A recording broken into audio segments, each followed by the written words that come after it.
Assalamualaikum warahmatullahi wabarakatuh. Anak-anakku kelas 12 farmasi, kita ketemu lagi dengan materi farmakologi. Ya, kemarin kita sudah ketemu bahas tentang obat-obat ya. Nah, sekarang kita bahas lagi tentang penyakit-penyakit dari kausal ya. Nah, pertama kali yang kita bahas sekarang adalah yang untuk anti penyakit karena bakteri ya. Oke, karena bakteri apa saja penyakitnya. Jadi bakteri nanti bisa diobati dengan antibiotik kemarin ya. Nah, salah satu apa? Itu adalah TBC atau tuberkulosis. Jadi tuberkulosis ini adalah penyakit yang biasanya diawali dengan batuk, tenggorokan ya. Jadi biasanya disebut juga dengan namanya batuk darah. Jadi TBC ini penyebabnya adalah Mycobacterium tuberculosis. Jadi namanya ini dari TBC ini ya. Nah, ini merupakan bacillus bentuk batang. Jadi pemeriksaannya itu biasanya melalui BTA, pemeriksaan BTA, dahak sputum ya. Jadi ini perlu pemeriksaan dahak namanya BTA. Ini kalau positif berarti orangnya sudah TBC. TBC gejalanya tidak selalu harus batuk. Jadi kadang misalnya tenggorokan itu sudah bisa mulai terjadi TBC. Jadi kalian kalau misalnya menghadapi pasien di apotek atau kalian harus hati-hati. Kalau misalnya bersin batuk itu, apalagi sekarang ada corona ya. Jadi kalian harus pakai masker ya. Bukan berarti kita orangnya bawa penyakit, bukan, kita harus menjaga diri sendiri. Nah, TBC ini kalau misalnya sudah parah, dia bisa menyebar ke organ-organ lain ya. Jadi seringkali TBC ini menjadi penyebab kematian utama dari pasien penderita ODA atau obat orang dengan HIV/AIDS ya. Seringkali penyebabnya kematiannya adalah TBC, bukan HIV-nya ya. Jadi harus kita waspadai. Kenapa? Dia sangat berbahaya, apalagi pengobatannya ya sangat-sangat lama, minimal 6 bulan. Nah, itu harus didampingi ya. Jadi kalau sampai dia terjadi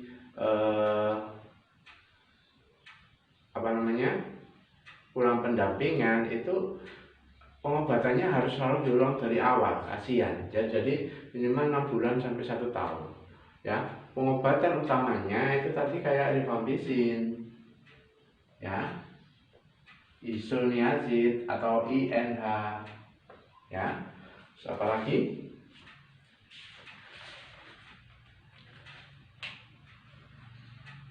Piranzinamid,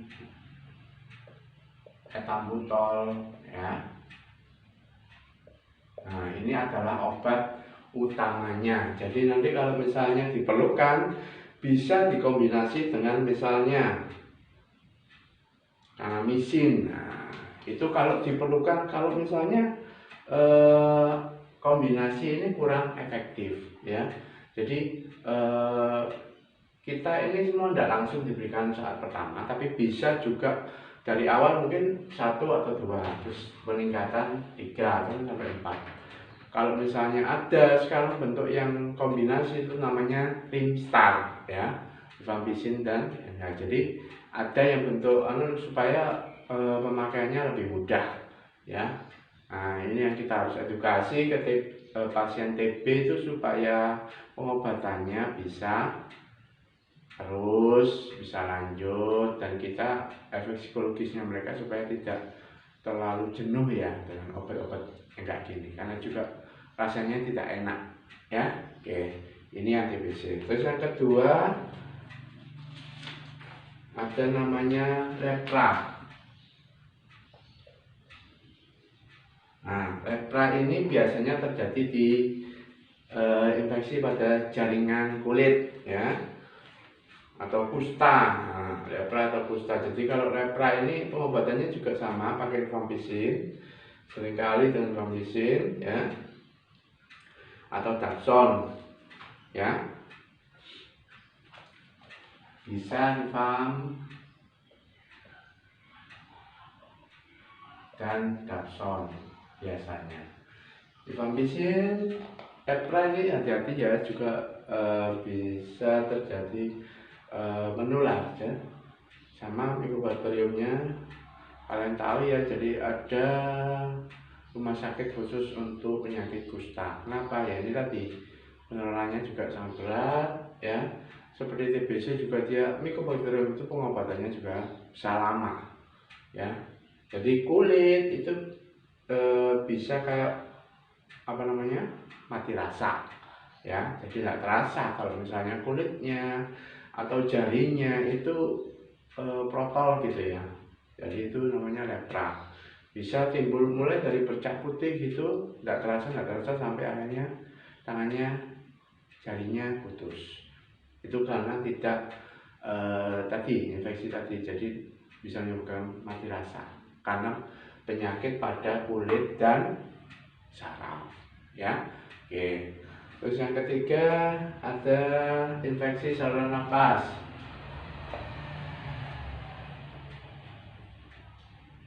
Ini banyak ya, jadi saluran nafas ini banyak sekali. Bisa saluran atas, yang bagian atas ya, bronkus, ada yang bawah ya, terus OECD. Terus ada juga yang di hidung, itu infeksi rinitis ya, misalnya rinitis. Jadi bisa batuk, pilek, bersin ya. Nah ini pengobatannya bisa menggunakan apa? Bisa menggunakan kortikosteroid ya. Terus biasanya bisa menggunakan antibiotik apa namanya, Cipro, terus kalian tahu apa namanya itu, amoxicillin bisa ya. Jadi ini biasanya terjadi pada saluran nafas, bisa di hidung, bisa saluran atas, nafas atas, bisa saluran bawah ya. Oke. Biasanya dikombinasi dengan obat pilek, obat batuk ya. Yang kemarin kan sebelumnya sudah pernah tentang antihistamin, tentang obat batuk. Nah ini nanti berhubungan dengan infeksi dari saluran nafas. Oke, terus yang keempat, tifoid. Nah, ini yang sering kali ya, tifoid. Jadi penyebabnya adalah Salmonella typhosa, ya.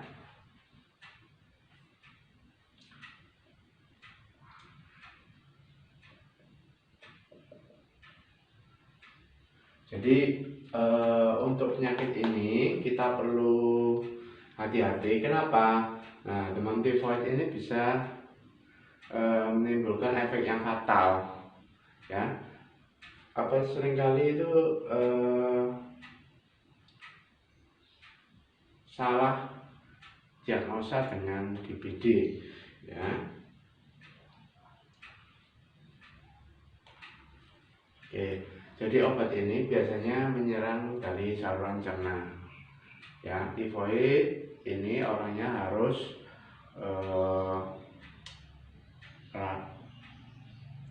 istirahatnya cukup, ya, minum obat chloramphenicol atau steroid,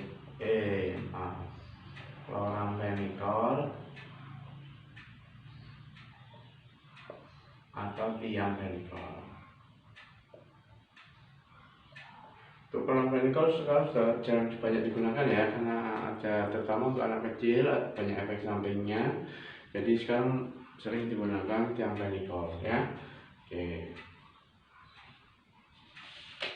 Jadi kalau untuk tifoid karena di saluran cerna makannya harus tidak boleh yang berat. Oke. Ini untuk yang bakteri. Oke. Sekarang untuk yang namanya virus, Jadi virus apa saja? Nah, virus kalian tahu yang kemarin sudah pernah kalian bahas tentang corona. Karena itu seringkali yang di sini paling sering terjadi misalnya adalah satu herpes. Yang kalian tahu biasanya kalau di kulit itu ya, di kulit itu kayak mintis-mintis, benjolan merah, gatal ya, seringkali berair. Nah, itu namanya herpes. Ya, ini herpes kulit. Tapi juga herpes ini berbahayanya dia bisa menyerang secara sistemik. Jadi hati-hati, jangan diremehkan juga ya. Walaupun secara penyakit herpes virus itu bisa sembuh sendiri, tapi tetap harus kita jaga ya. Jadi ada juga herpes yang menyebabkan cacar air. Yang paling sering itu cacar air. Jadi cacar air cangkrangan ya. Obatnya apa? Biasanya acyclovir ini ya. Paling sering adalah acyclovir.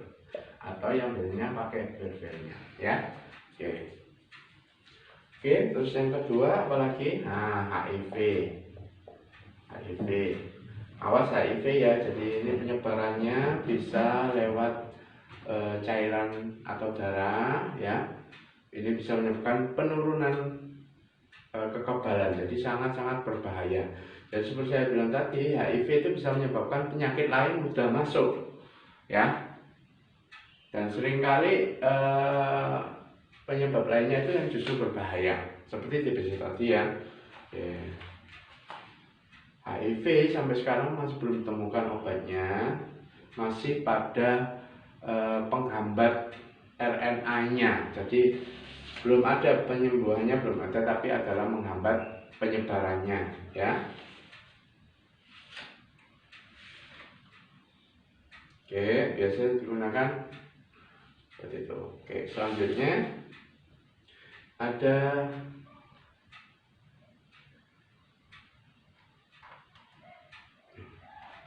yang ketiga adalah DBD. Nah, demam berdarah. Demam berdarah ini self-limited disease, seperti halnya virus lain ya. Dia biasanya efek fatalnya itu apa? Efek fatalnya adalah terjadinya pendarahan intrasel ya. Jadi biasanya terjadi kayak peteki, jadi bintik-bintik merah. Tapi sekarang biasanya tidak ada gejala itu pun. Kalau misalnya ada gejala kurang nafsu makan, lemes ya, turgor darah, turgor ini turun, itu berarti kurang cairan, itu sudah bisa diindikasikan DBD. Jadi kalau DBD menyebabkannya dari nyamuk, jadi kita harus selalu higienis, sanitasi sekitar ya, untuk menghindari nyamuknya bisa menularkan DBD. Oke. Obat selama ini banyak bed rest. Nah, seringkali dia tercampur dengan tivoid, jadi harus bed rest. Misalnya pakai, sekarang ada yang ekstrak jambu. Nah, ekstrak jambu biasanya sering digunakan. Atau misalnya angka, anco itu bisa digunakan untuk DBD atau corona ya. Oke. Terus yang keempat, flu burung. Nah, ini yang sering. Nah, flu burung ya. Yang lima corona ya. Nah, kalian kemarin sudah kenal sekali sama corona, sudah tahu bahayanya gimana, sangat mudah menular. Flu burung juga gitu, berawal dari unggas tapi juga bisa menyebar ke manusia. Jadi harus hati-hati. Di sini seringkali yang 4 dan 5 ini baru di Indonesia, tapi kejadiannya tinggi. Sedangkan kalau DBD, HIV ini sudah lama dan sampai sekarang masih belum teratasi, masih belum ada vaksinnya. Sedangkan kalau herpes ini sudah mulai ada, mulai biasa, tapi tetap masih sering terjadi. Jadi karena virus ini gampang-gampang susah ya, self-limiting disease, jadi kalian harus hati-hati. Usahakan jangan sampai terkena, karena kalau terkena mungkin waktu pengobatannya cukup lama ya. Tidak bisa kita langsung diobati pakai obat tanpa pakai meningkatkan imun tubuh. Jadi harus dibarengi dengan imun tubuh ya. Nah, Oke, ini untuk yang bakteri dan virus. Oke, selanjutnya sebentar.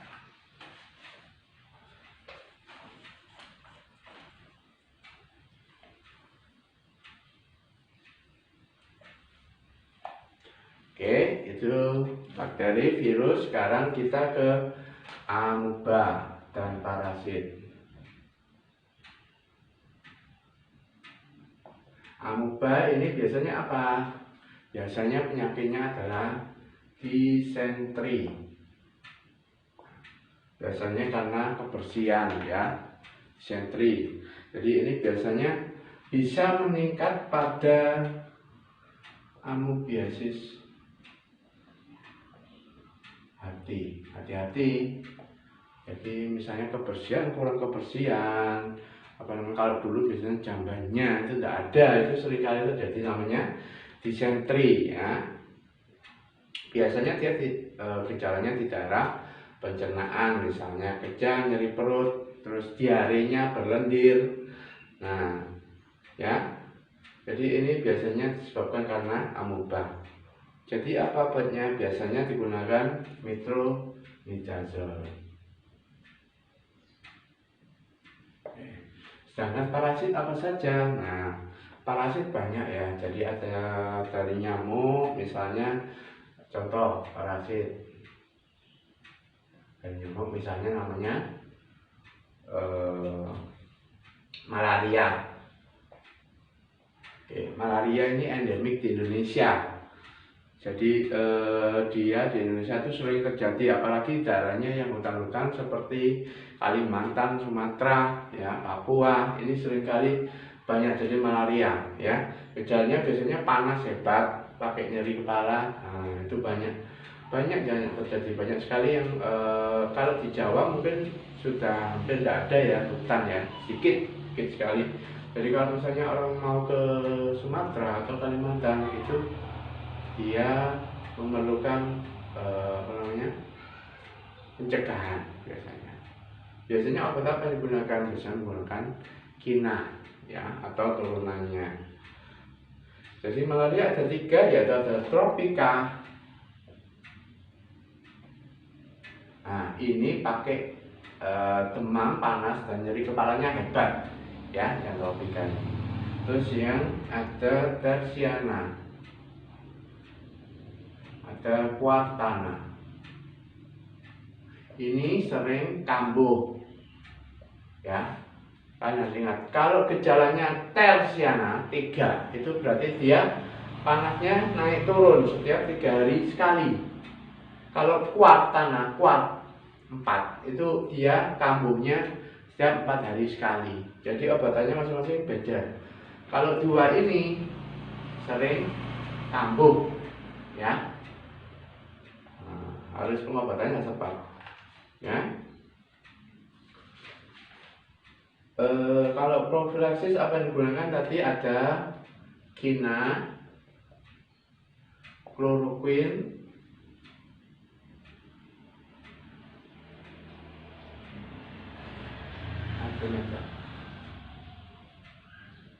ya. Jadi ini karena nyamuknya, jadi yang tidak sama dengan tadi. Kalau yang tadi dibuktikan Aedes aegypti ya, kalau ini nyamuknya dari apa namanya, parasitnya namanya Plasmodium falciparum ya. Oke, hati-hati untuk yang malaria ini seringkali terjadi peningkatan suhu tubuh yang drastis ya. Oke, selanjutnya ada yang parasit nyamuk, ada yang cacing. Nah, kalau cacing banyak ya. Jadi ada bentuknya cacing pita, ada cacing tambang, ada filaria, schistoma benang,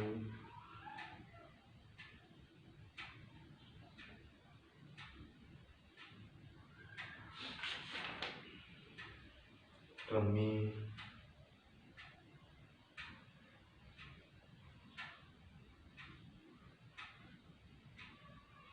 ya. Ini biasanya disebabkan kenapa? Ada kurang kebersihan ya. Hati-hati, jadi kalau masak makanan harus dimasak dengan sampai matang. Seringkali telur cacing itu di dalam sapi, babi, domba, ya, ayam, itu seringkali ada telur cacingnya di situ. Jadi bisa terjadi telur cacing yang termakan nanti dalam tubuh ya berkembangnya besar. Ya, obatnya apa? Contohnya nih, piperazin, ya, pirantel, ya. Oke. Jadi seringkali digunakan obat-obatan ini. Jadi untuk cacing disentri itu harus bersih diri, higienisnya, sanitasinya, ya. Nyamuk yang malaria tadi, ya, DBD itu juga harus sama, sanitasinya harus dijaga, awas hati-hati kubangan air, ya. Jadi seringkali karena ini banyak terjadi, kenapa? Karena lingkungan kita yang kurang bersih, kurang sanitasi, ya. Oke, ini yang amoeba dan parasit. Terus ada juga yang jamur. Nah, seringkali jamur ini saling berlawanan dengan antibiotik tadi. Antibiotik ini banyak dihasilkan dari jamur. Jadi jamur itu seringkali berlawanan dengan bakteri, ya. Kalau misalnya kalian gunakan antibakteri terlalu banyak, tidak ada indikasi, maka jamurnya akan meningkat. Yang terjadi adalah super infeksi jamur. Bisa terjadi apa? Ya, infeksi jamur, misalnya gatal, panu, ada surat. Bukan itu saja, bisa di kuku, bisa di rambut, kulit, ya. Nah, ini ada 3 macam obatnya, ya. Jadi ingat, jamur bisa di mana-mana ya, bisa di kulit, ada yang di kuku, ada yang di rambut, ya. Obatnya bisa bentuk apa? Antibiotik, contohnya griseofulvin, ya. Ada asam organik, ya, contohnya asam salisilat. Nah, ini kalian sudah tahu, ya. Terus ada juga yang derivat imidazol, atau misalnya ketoconazole dan lainnya, ya. Oke. Kalau yang minum itu hanya ini dan ini. Kalau ini harus obat luar, ya. Jadi kalau disarankan jangan sampai salah. Asam organik, asam salisilat ini berbahaya untuk mukosa tubuh, ya, bisa merusak. Jadi kalau kalian dulu tahu ada obat jamur yang cair itu, ya, itu bisa sampai gosong karena mengandung ini asam salisilat, asam benzoat, ya. Oke, selanjutnya kita lanjutkan.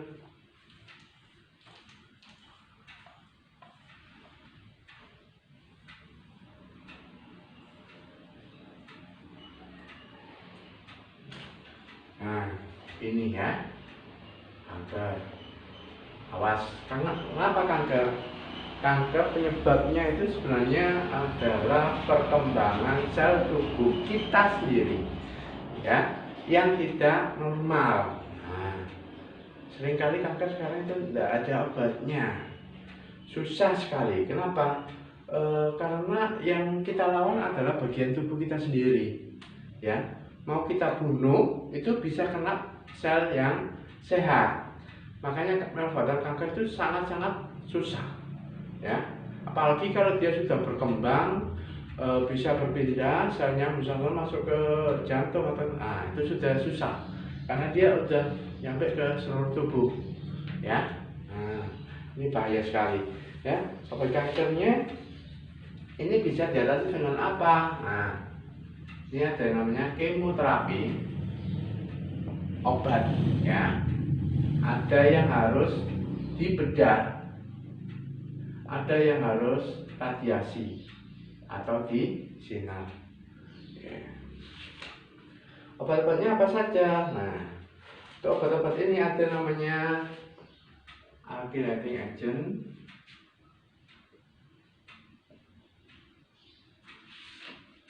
contohnya adalah siklofosfamid.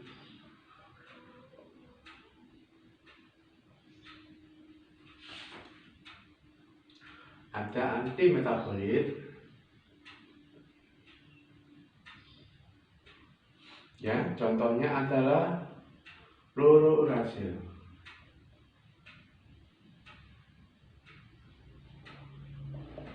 Atau methotrexate.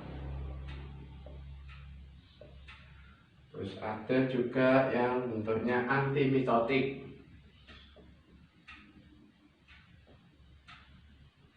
Antimitotik ini juga mencegah sel dari kanker itu berkembang, ya, membelah diri.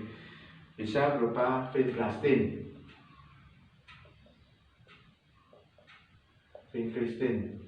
ya. Jadi ini berasal dari tapak darah, tanaman yang namanya tapak darah, ya, bisa digunakan untuk itu. Terus apa lagi? Nah, ada yang namanya antibiotik, ya, doxorubicin.